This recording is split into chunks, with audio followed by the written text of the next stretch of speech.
All right, for more on this, let's speak with spokesman for Republicans overseas, Erol Morkoc. Erol, glad to have you join us. Yes, thank you for having me.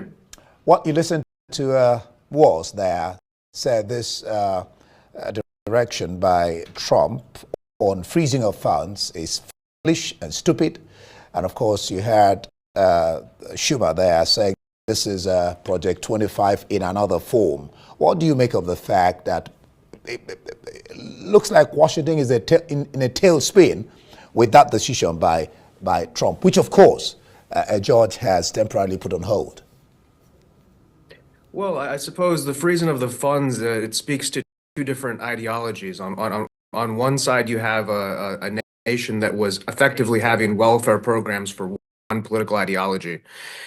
On the other hand, you have the new president, the new majority of the country coming in and making their voice heard. So I think it's a little bit of push and pull between the old swamp and the new Trumpian Washington D.C. And frankly, it is going to be a fight in the court. It isn't going to be easy, but there certainly is a time and a place for conservation. We are the conservatives, and I think that's the direction we're going. It's going to be very interesting to see how it plays out in the courts and whatnot. But I think the real story here is that people who have been long enshrined in the national capital are going to lose some of their voice, and they're going to fight tooth and nail to keep it. All right, let's talk about the directive by Trump in an email to workers to either work from home and reply the email if they're interested for financial incentives with the word resign. What do you Yeah, no, make we of? think we think that's great. We think that the government is incredibly bloated and overweight and inefficient. And if you're not willing to come into the office 5 days a week, like my friends do, then I don't know exactly what the government's role is. I mean, the government historically and strategically should be employing our very top people, our very best scientists, our very best engineers, and to create a safety net for our very bottom quadrant of people. So some labor jobs, some security there. But the entire middle section of the economy is not supposed to be based on government money. That's how you had the fall of Czechoslovakia. That's how you have the fall of any country. Effectively, you have unelected bureaucrats running in slow motion. And I know many of people working in the federal government who do nothing, who literally have their computers on 2 hours a day and do nothing. And so we're offering them a better buyout than any private sector will give you. You can resign, you can go do something meaningful with your life, you can contribute to society, you can stop being a leech off the government money, and we'll even give you 8, 9 months severance pay to go and do that. Now we run a risk of, the worst people taking the buyout and then the best people being left to do the work, but usually 10% of people do 90% of the work. And frankly, when you see all of the inefficiencies and all of the bloated bureaucracy, that's the only option we have. We have to start cutting down this federal government size so we can have a real country again. A country that isn't everybody employed by the government like it's some third world fake country. A real country isn't a government country. A real country is a commerce country, a mercantilism country, and that's what Donald Trump and Elon Musk and the Doge committee is doing, and we're all very supportive of it. All right. Well, let's talk about it's on now. I'm even watching it. Kennedy, his sister wrote what you will call a damning note to the,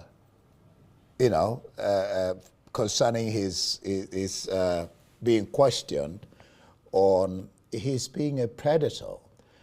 Do you think he's going to survive this? I think he'll survive it. I think there's a little bit of what happened if you look back in American history with the Roosevelts. You had two wings of the Roosevelt family, the original Franklin Delano Roosevelt, and then the Teddy Roosevelt, and then the Franklin Roosevelt wings. And eventually, things change. And I think that Carolyn Kennedy, all respect to her, she's just an irrelevant person now. She was the most important Kennedy. Now she's not.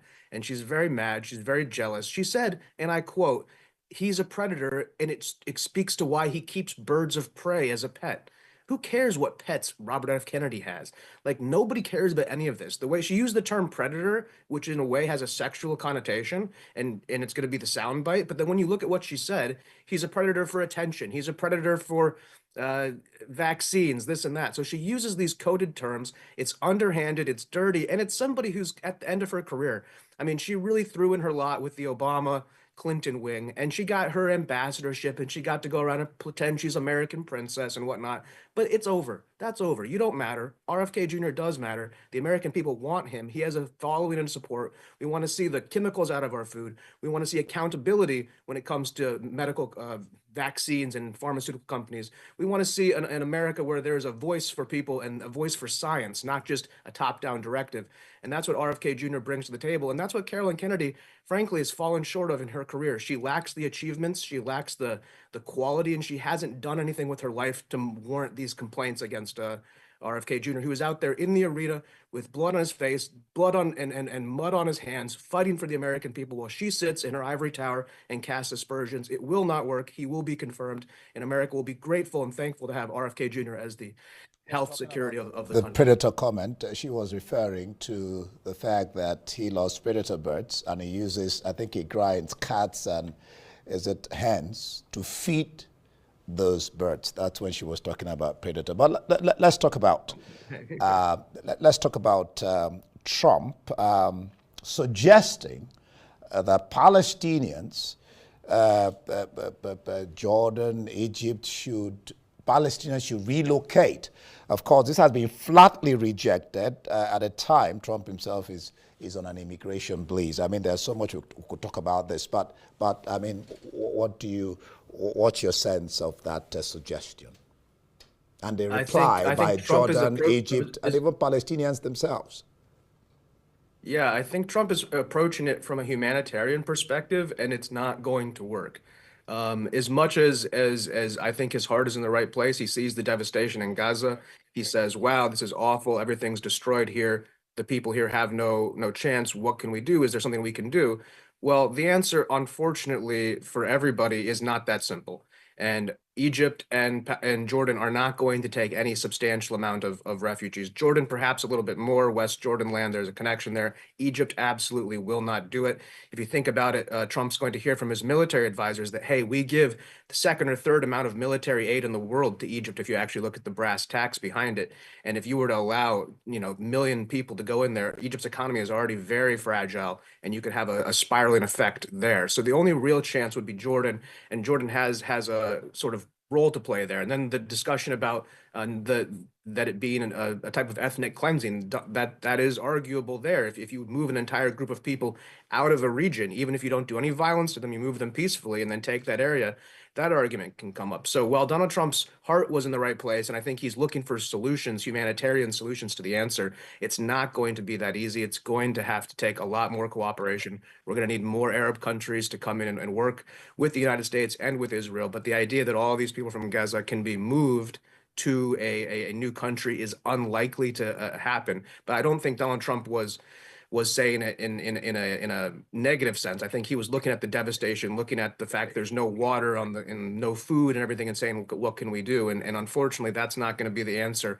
unless the Arab world does a 180-degree perspective change and the people of Gaza and Palestine say, yes, we want this. It's not going to happen. So unfortunately for President Trump, he's going to have to try a new solution. All right, Errol, at least you agree with Lindsey Graham, Trump's ally on this, who says it is not feasible. Thank you so much, Erol Morkoc, spokesman for Republicans overseas. You're watching The World. Plenty more.